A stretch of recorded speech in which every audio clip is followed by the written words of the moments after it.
Ya hemos visto cuándo hay máximos y cuándo hay mínimos. Pero, ¿cómo sé si en un punto en concreto, ¿vale? En x igual a, la función es creciente o decreciente?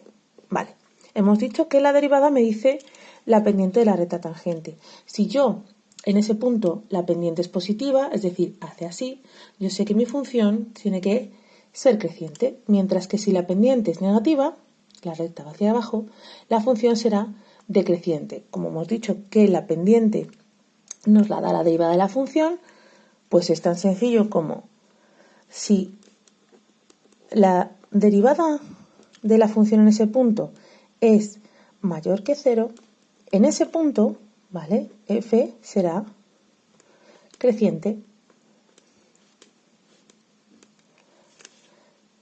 Si la derivada es negativa, pues F será decreciente. Ahora, ¿cuál es el problema? El problema es que no vamos a ir mirando punto a punto. ¿Cómo lo vamos a hacer? Pues vamos a estudiarlo con una función en concreto y así vemos cómo se haría, ¿vale? Si yo tengo, por ejemplo, que es x al cuadrado más 6x menos 1, por ejemplo, esa función, ¿vale?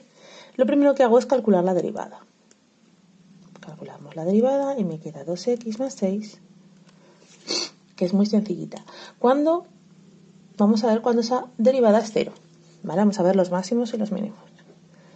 F' va a ser 0 cuando 2x más 6 sea 0, que es cuando x valga menos 3, ¿no? 2x es igual a menos 6, x es igual a menos 6 partido por 2, que resulta que es menos 3. Vale, pues sabemos que en x igual a menos 3 hay un punto singular, que puede ser máximo o puede ser un mínimo, no sabemos, ¿vale? Entonces, lo que hacemos va a ser crearnos una tabla. Aquí va a estar el más infinito, aquí va a estar, perdón, el menos infinito, aquí va a estar el más infinito y aquí nos pondríamos los máximos y mínimos y también si hubiera asíntotas verticales, que en este caso pues no hay, pues no hace falta. Ponemos solamente el menos 3 y vamos a ver qué signo tiene la derivada en cada uno de los casos y qué ocurre con la función normal, ¿vale?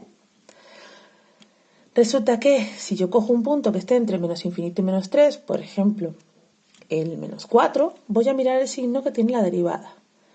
2 por menos 4 es menos 8 más 6 resulta que es negativo. Y hemos dicho que cuando la derivada es negativa, f es decreciente. ¿Vale? Seguimos.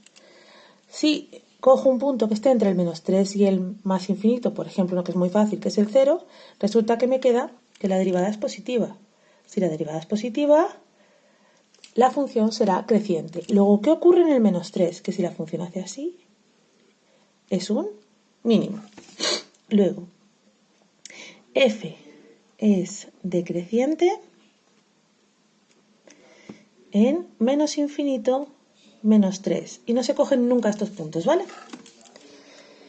F es creciente, podríamos decir en el resto, pero vamos a escribirlo en el intervalo y así ya.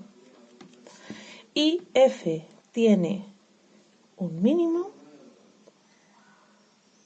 en x igual a menos 3. Y ya habríamos hecho el estudio de crecimiento, máximos y mínimos de esta función.